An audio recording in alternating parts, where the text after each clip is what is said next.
On the third night in a row, the baby elephant did not sleep. Daniel Mwangi stood at the edge of the enclosure, in the dark, watching her. The sanctuary had gone quiet hours ago. The older elephant settled the night staff down to 2, the generator humming its low, steady note somewhere behind the feed barn. Everything was as it should have been. And still Daba stood in the center of her pen, eyes open, weight shifting slowly from one front leg to the other, her small body producing that faint rhythmic tremor that Daniel had learned to recognize in the weeks since she arrived. It was not a cold tremor. The night was warm enough, the hay thick, the heat lamp doing its work in the corner. He had checked her temperature at 9 and again at midnight. He had measured her last feeding to the milliliter and waited the correct interval before offering the next. He had done everything the protocol said to do, everything his years of experience told him to do, and none of it had reached her. He did not understand what had changed. 4 days ago she had slept. He stood there a long time, one hand resting on the gatepost, watching the slow shift of her weight in the lamplight. Daba was not a loud animal. She did not trumpet or cry out the way some of the younger rescues did in their first weeks. She expressed her distress in this quieter register. The open eyes, the trembling, the refusal to lie down, and it was somehow worse for being so contained. As though she had already learned in her few weeks of life that the loudest forms of need went unanswered. Daniel stayed until nearly 3 in the morning. Then he walked back to the staff quarters, sat down at the small desk in his room, and looked at the wall for a while. He did not sleep much either. To understand what had changed, you have to go back to the beginning. Daba arrived at the sanctuary on a Tuesday in the dry season, carried in the back of a Land Cruiser by 2 rangers from the Kenya Wildlife Service who had found her alone beside her mother's body near the boundary of a private conservancy 40 kilometers north. She was not yet 3 days old. Her eyes were still adjusting to the world. Her legs, which would one day carry nearly 5 tons, were at that moment barely able to hold her upright for more than a few minutes at a stretch. The rangers said she had been alone for at least 6 hours before they found her. Possibly longer. In those first hours and days, that duration matters enormously. An elephant calf that age depends on its mother for warmth, for milk, for the specific chemical signals that regulate its nervous system in ways that human caregivers can only approximate. When the mother is gone, the calf does not simply lose a source of food. It loses the entire sensory architecture that tells it the world is safe. Daba arrived screaming. The sound she made was not large, she was too small and too exhausted for that, but it was constant.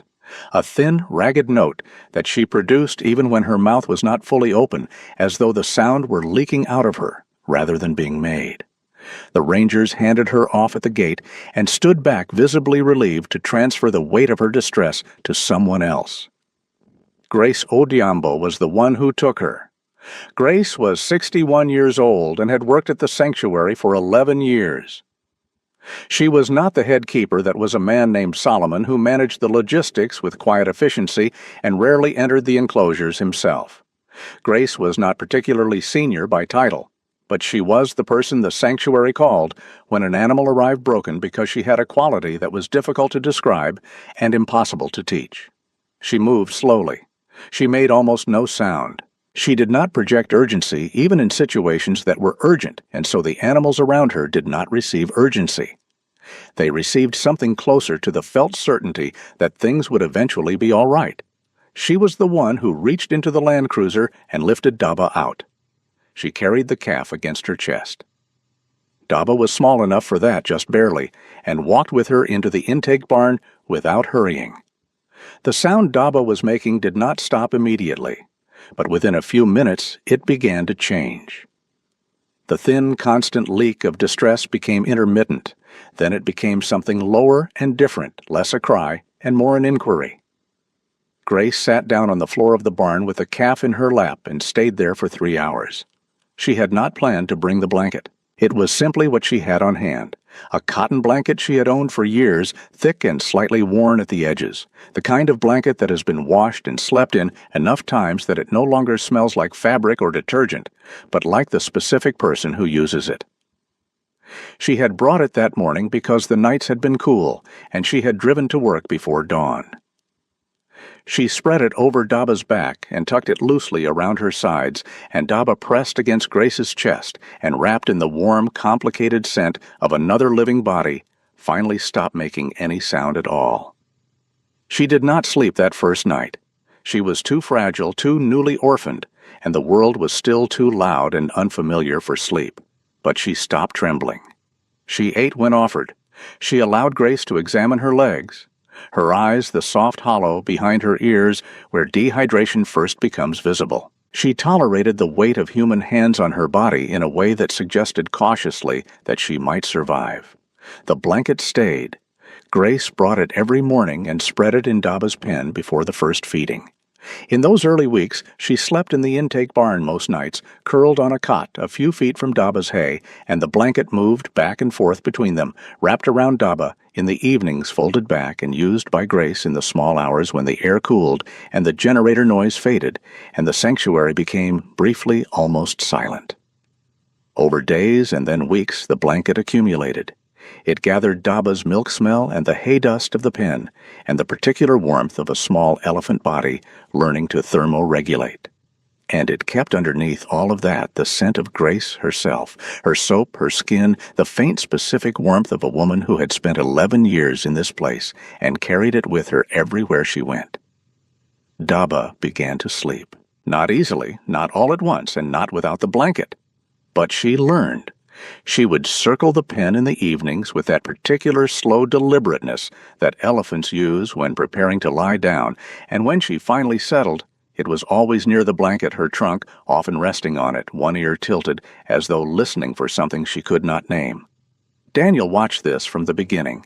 He was 11 years younger than Grace and had been at the sanctuary for 4 years, long enough to have learned the rhythms of the place, but not so long that he had stopped noticing things. He noticed the blanket. He noticed the specific quality of Daba's settling when the blanket was near. He did not say anything about it because Grace had not said anything to him. She had simply done what she did, as she always simply did what she did, and to comment on it would have felt like remarking on the way water runs downhill. Grace left in the 5th week. Her mother had been ill for some time, a slow-moving illness that Grace had been managing from a distance with phone calls and money sent home and periodic visits. In the 5th week, something shifted, and the distance became untenable. She went to Solomon and said she needed to go to Kisumu, and she did not know how long she would be gone. Solomon said he understood. Grace packed her things that evening, and she left the next morning before the rest of the staff was fully awake. She left the blanket. She did not make a ceremony of it. She folded it and placed it in the corner of Daba's pen where it always sat in the morning before the first feeding. She stood in the pen for a while in the early light, with the calf pressing against her side. Then she walked to the gate, closed it behind her, and did not look back. She did not think very much about the blanket as she drove away. It was a practical decision. The calf needed it, she did not, and Grace was in the end as a practical woman. For 3 weeks after Grace left, Daba was fine. This was the part that made the loss harder when it came, because there had been no warning. The adjustment to Grace's absence had been bumpy. At first, Daba spent the first 2 days after Grace left standing near the gate in that particular posture of waiting that elephants adopt when they expect someone to return, but the blanket held. Whatever neural pathway Grace had built in those first weeks, whatever the scent had come to mean to Daba's still-developing nervous system, it persisted. It was enough. Daniel took over the primary care with the quiet competence that was his particular quality. He was not Grace, no one was, and he did not try to be, but he was consistent and calm, and he had spent enough time watching Grace with Daba that he understood some of what the calf needed. He kept the feeding schedule. He maintained the temperature. He spoke to Daba in low tones while he worked, not because he expected her to understand the words, but because the sound itself seemed to help, seemed to add something to the sensory environment that the pen required. He left the blanket exactly where Grace had left it. He did not wash it. He had not thought explicitly about why it had simply not occurred to him to move it any more than it would have occurred to him to rearrange a room that was already working. The blanket sat in the corner of the pen, and Daba slept beside it, and the system held. The new volunteer arrived on a Monday. His name was Peter, and he was 23 years old and enthusiastic in the way that young volunteers often are, full of energy and a genuine desire to help and a complete absence of context for what the help should look like. He had been assigned to Solomon for his first week, a standard arrangement, and Solomon had given him the laundry as a starting task, a simple job clearly bounded, the kind of thing a new person could do without causing problems. Peter did the laundry. He gathered everything that looked like it needed, washing the stable blankets, the feeding cloths, the worn cotton covers from the quarantine pens. He was thorough. He moved through each enclosure collecting fabric items with the systematic care of someone trying to do a job properly. In Daba's pen, he found a faded blue blanket in the corner that appeared by any reasonable visual standard to need washing. It was stained and dusty and worn at the edges. He added it to the pile. He meant well. That was the thing that made it hardest to be angry about. He meant entirely well. The sanctuary's industrial washing machine was a large German appliance bolted to the floor of the laundry room, capable of handling 40 kilograms of fabric at a temperature that would remove any stain and any pathogen that had the misfortune to encounter it. Peter loaded it correctly, selected the standard cycle, and walked away to attend to other tasks. 40 minutes later, he unloaded the machine. The blanket came out clean. That was accurate. It was clean. It was also in 4 large pieces and several smaller ones, the old cotton having finally surrendered to a temperature it had never been designed to withstand. The color had faded from its already faded blue to something closer to gray. It was folded and set on the shelf with the other laundered items because Peter did not know it was different from the other items, and by the time it was discovered, it had been there for several hours. Solomon found it that afternoon and stood in the laundry room for a long time looking at it. He called Daniel. Daniel came and looked at the pieces of the blanket laid out on the laundry shelf. He picked up the largest piece, roughly the size of a hand, maybe a little larger, and held it. It was warm from the machine. It smelled of industrial detergent and hot cotton. It smelled of nothing else. He brought the piece back to his room and set it on his desk. He did not say anything to Peter. There was nothing useful to say. That night was the first night Daba did not sleep. By the 3rd night, Daniel had tried everything he knew how to try. He had added an extra layer of hay. He had adjusted the lamp angle. He had increased the frequency of the nighttime checks on the theory that his presence itself might provide some substitute for what was missing. Some living warmth that could anchor her nervous system the way the scent had anchored it. He sat with her for hours each evening, close enough that she could feel the heat of his body. And she would lean against him. She trusted him. That was not the issue. But she would not lie down. Her eyes stayed open. The trembling, which had been absent for weeks, came back. He did not know what he was going to do. The piece of blanket sat on his desk for 3 days. He looked at it each morning when he came in from the night check and each evening before he went back out. He could not throw it away. He was not entirely certain why it was useless now. It had no smell. It was a scrap of old fabric, but he could not bring himself to put it in the bin. On the 3rd day, he took out a sheet of paper and wrote a letter. He wrote carefully and slowly, the way he did when writing mattered. He described Daba's condition, the sleeplessness, the trembling, the open eyes in the dark. He described the feeding schedule and the temperature readings and everything he had adjusted and checked. He was precise and factual because that was how he had always communicated in writing, and because he did not know how to write. The other part, the part where he sat alone in the dark watching a small elephant tremble and felt underneath his professional concern something that was closer to grief. He did not write that part. Before he sealed the envelope, he took his phone and photographed the piece of blanket where it sat on the desk. He printed the photograph at the small printer in the office. He looked at it for a moment, the gray-white scrap of cotton, the frayed edges, the absolute ordinariness of it, and then he put it in the envelope with the letter. He did not add a caption or an explanation. He sealed the envelope and addressed it to Grace Odhiambo in Kisumu, and left it in the outgoing mail. Then he went back to Daba's pen to start the evening feeding. Grace Odiambo's house in Kisumu was small and full of light in the mornings. It sat on the edge of a neighborhood that was neither old nor new, the kind of place where concrete blockhouses and older wooden ones existed side by side, without much comment, where roosters competed with matatu horns in the early hours and the smell of wood smoke drifted through even the most modern kitchens. Grace had grown up not far from here and had returned to it after 11 years away with the mixed feeling of someone putting on a garment they had outgrown, recognizing everything fitting nothing exactly. She had been back for 2 months when Daniel's letter arrived. Her mother's illness had not resolved the way Grace had hoped it might. It had settled instead into a long, slow management medication schedules, hospital visits twice a week, the particular labor of caring for someone who is diminishing gradually rather than dramatically.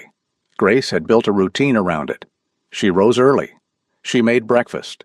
She administered the morning medication and helped her mother to the chair by the window where she spent most of the day. She cleaned. She cooked. She returned to the hospital when needed and came home and cleaned some more. The sanctuary felt in these months like a place she had dreamed. Not forgotten, she thought about it daily, thought about specific animals in specific moments, the way you think about old friends but set aside, placed carefully on a high shelf in her mind where she could see it but not reach it. She had not called. Solomon had sent 2 brief messages, and she had replied to both with brief messages of her own. She was well, her mother was stable. She did not know when she would return. She slept each night under the blanket she had brought from the sanctuary. She had not brought it deliberately. She had packed it as she always packed her things, efficiently and without sentiment, because it was her blanket and she slept under it, and she was leaving. But once she was home with it, she found that she did not want to sleep without it. There was no dramatic explanation for this. It was simply that she slept better with it in the specific way of someone who has accumulated years of good sleep in a particular object and cannot easily transfer that feeling to anything else. She did not think about where the blanket had been or what it had absorbed. She just slept. The envelope sat in the mailbox for 2 days before she collected it. She almost left it another day. The mail so rarely contained anything that required immediate attention, but something about the handwriting made her pick it up and carry it inside. She recognized Daniel's hand before she read the return address. He had a distinctive way of forming letters, very upright and slightly compressed, as though conserving space on the page. She sat at the kitchen table and opened it. She read the letter twice. The first time she read it, the way she read any informational document, tracking the facts, noting the details, registering the sequence of events. She understood what had happened with the blanket. She understood the timeline of Daba's regression. She noted the temperatures, the feeding intervals, the adjustments Daniel had made. She read with the evaluative attention of someone who had spent 11 years making decisions based on exactly this kind of information. The second time she read it, she was slower. She noticed what was not in the letter. Daniel had not asked her anything. He had not requested advice or intervention or her return. He had written with great care and considerable restraint, a precise account of what was happening, and he had stopped there. The letter had the quality of a conversation that has been carefully edited before delivery, something said, and then something else unsaid, the unsaid thing leaving a shape in the silence around it. Then she looked at the photograph. It was a small photograph printed on standard paper, slightly soft in focus the way phone camera prints sometimes are. In it, the piece of blanket lay on a flat surface. She recognized the grain of the wood as Daniel's desk, photographed straight on in flat light, with no attempt at composition or drama. Just the scrap of cotton, the frayed gray edges, the absence of everything that had made it what it had been. She held the photograph for a long time. Outside, her mother called from the other room, and Grace put the photograph face down on the table and went to help her. She made tea. She adjusted the cushions. She sat for a while and listened to the account of a dream. Her mother had had a long and detailed dream involving relatives who had been dead for 20 years, and she listened fully and asked the right questions and was entirely present for it. When her mother fell asleep in the chair, Grace came back to the kitchen. She stood at the table and picked up the photograph again. She thought about Daba, not about the animal's condition in the abstract clinical way she had processed it during the first reading of the letter, but about the specific physical reality of her, the way she had felt in Grace's arms on that first day, the weight and the heat of her, the specific quality of the trembling that stopped when the blanket came out. She thought about the enclosure at night, which she knew as well as any room she had ever slept, in the particular sound the hay made and the way the light pooled near the gate. She did not make a decision. That was not exactly how it worked. She went to the bedroom and opened the storage box where she kept her spare linens. She looked at it for a moment. Then she went to the bed and folded the blanket she slept under, her blanket, the one she had brought from the sanctuary, the one that had been on her bed in the staff quarters for 11 years before that, the one that had been across her shoulders in Daba's pen in those first weeks when everything was still uncertain. She folded it the way she always folded it, thirds, lengthwise, then in half again, and placed it in the box she had found in the storage room, a medium cardboard box that had previously contained cooking oil and still faintly smelled of it. She sealed the box with tape. She wrote the sanctuary's address on the outside and below it, in smaller letters, Daniel's name. The next morning she took it to the post office before her mother was awake. She carried it in 2 hands, not because it was heavy, but because it seemed like the kind of thing that should be carried carefully.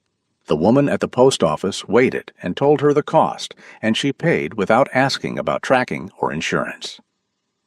She walked home in the early morning past the roosters and the matatu horns and the wood smoke, and when she got home she made breakfast and administered the medication and helped her mother to the chair. She did not think as she did all of this about why she had sent it. She would think about that later.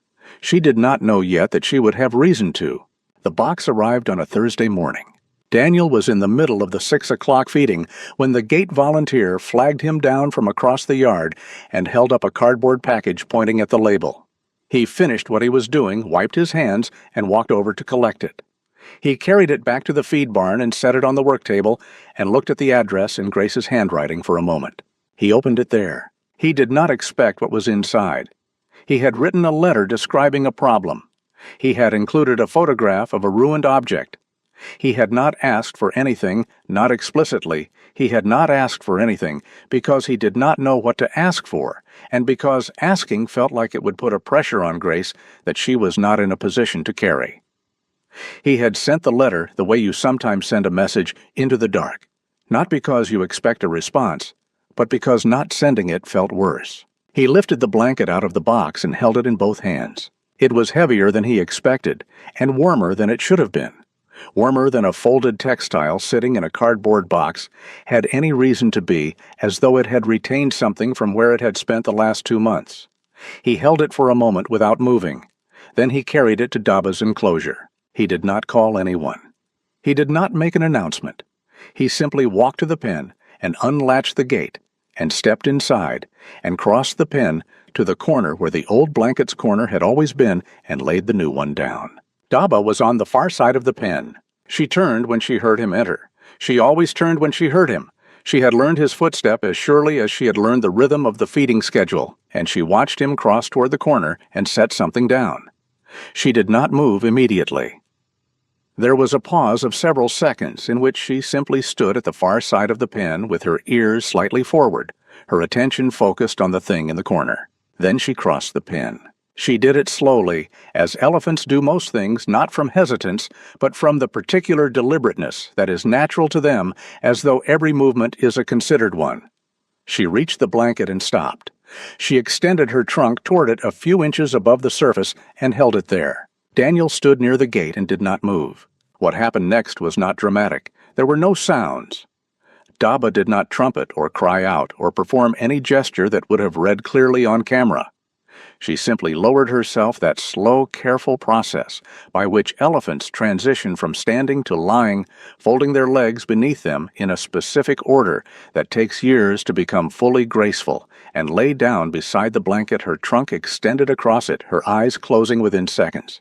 It was 6:42 in the morning. She was asleep before 7. Daniel stood at the gate for a long time after her breathing evened out. The enclosure was full of the sounds of a sanctuary, waking up distant vehicle engines, the mechanical clunk of the water system voices from the direction of the main barn, and in the middle of all of it, Daba slept. He watched the slow rise and fall of her side in the early light. He thought about writing to Grace immediately while it was still happening, while the evidence of it was right in front of him. But it felt wrong to interrupt something this still. He went about the rest of his morning. He wrote the update letter that evening. In Kisumu, Grace received Daniel's letter on a Tuesday. The mail in her neighborhood had never been reliable. Letters often sat in the sorting facility for longer than they should, delayed by small logistical failures that no one was responsible for and no one corrected. Daniel's letter, sent days after he mailed the box, arrived more than a week after the box itself. This created a sequence that neither of them had planned. Grace had already sent the blanket. She opened the envelope in the kitchen as she had opened the first one in the late afternoon, with the light coming through the window at a low angle. She unfolded the single page. It was shorter than his first letter. He told her the blanket had arrived. He described Daba lying down in the enclosure, the trunk extended across the blanket, the sleeping that had started within minutes and lasted through the morning. He described it simply with the same factual restraint as before. And then at the very end, he wrote one sentence that he had not edited, that he had left in the letter because he could not figure out what he would replace it with. He wrote that he was glad she had understood what he meant when he sent the photograph. Grace read the letter twice as she had read the first one. Then she sat for a while at the table without reading anything. She understood something now that she had not understood when she wrapped the blanket in cardboard and carried it to the post office. She had acted before she thought had sent the letter's answer, before she read the letter had done the thing, before she knew what doing it meant. And sitting here now, with Daniel's second letter in her hands, and the blanket no longer on her bed, and Daba asleep somewhere 7 hours away, she understood it. She had kept the blanket for 2 years. This was the fact that clarified everything when she held it up to the light. She had carried it from the sanctuary on the day she left. Not deliberately, not sentimentally, just practically, and she had slept under it every night for 2 years. Every night for 2 years, the blanket had absorbed her warmth, her sleep, her particular body chemistry, the specific mixture of her soap and skin, and the hours she spent working in a place that smelled of hay and earth and animals. It had not been an accident or an oversight. Her body had been doing something that her mind had not caught up to yet. She had been keeping it for Daba. She did not know this at the time. She had not thought it. But sitting here now, she understood that some part of her, the part that had spent 11 years learning to move slowly and speak quietly and read an animal's need before it became crisis, had known that the blanket story was not finished. Had known that what it was accumulating during all those nights in Kisumu was not simply the residue of her own use, but a continuation of something it had begun in a pen with a 3-day-old calf who could not regulate her own body heat. There are things we hold on to without knowing we are holding on for someone else. She understood this sitting at the kitchen table in the late afternoon with Daniel's letter flat on the table and the low light coming through the window and her mother asleep in the next room. She also understood for the first time why leaving the blanket when she left had felt so small, why she had done it without ceremony or weight, had simply folded it and placed it in the corner and walked away. It had not felt like a sacrifice because it had not been finished. The blanket was not something she was giving up. It was something she was continuing. She sat with that for a while. Outside the neighborhood, sounds accumulated toward evening. The matatus, the children returning from school, the particular percussion of an urban African dusk that she had grown up inside and lost for 11 years and now lived inside again. She heard her mother shift in the next room and call out softly, not urgently, just a reaching out into the silence to confirm that someone was there. Grace answered. She got up and went to the kitchen to start the evening meal. She wrote back to Daniel that night. Her letter was short. She told him she was glad the blanket had arrived in time. She told him that Daba was a strong animal and would be all right. She told him to keep the piece of fabric from the old blanket, the piece he had photographed, the piece that was still sitting on his desk, because some things should not be thrown away just because their use is not immediately clear. She sealed the envelope. She did not feel lying down that night without the blanket she had slept under for 2 years, the absence she had expected to feel. The bed was the same temperature. The night outside made the same sounds. She pulled up the plain cotton cover she had taken from the storage box and lay on her side and looked at the window for a while. She was asleep before she expected to be. At the sanctuary, Daba slept through the night. Daniel checked on her at 10 at midnight and again just before dawn, as he had done every night for the past week, the checking having become a habit by then, something he did not think about, but simply did, the body's own version of keeping watch. Each time he came to the gate, she was lying in the same position trunk, extended across the blanket, her breathing slow and even in the lamplight. He stood at the gate in the pre-dawn dark on the fourth morning and listened to her sleep. The piece of blanket was still on his desk. He had looked at it each day. When he came in from the night check, had moved it once to write something on the desk, and then placed it back, had not thrown it away, and could not entirely account for why. It was a scrap of gray cotton with no smell and no remaining use. He kept it. There are things that ask to be kept. He stood at the gate until the sky began to differentiate the particular sequence of pre-dawn East African light from absolute black to deep blue, to a gray that is almost green, and then he walked back across the yard to start the morning preparations. The generator was already running. The water system had cycled on. Somewhere in the main barn, the day was beginning. In her pen, Daba slept on her trunk, across the blanket, dreaming whatever an elephant dreams when the world has finally provisionally returned to the shape of safety. Whatever she was tracking in that sleep, the scent her nervous system recognized and had been missing the accumulated warmth of 2 years of another body's nights, the long patience of something held onto before anyone understood why it held her. It was enough. It had always in the end been enough.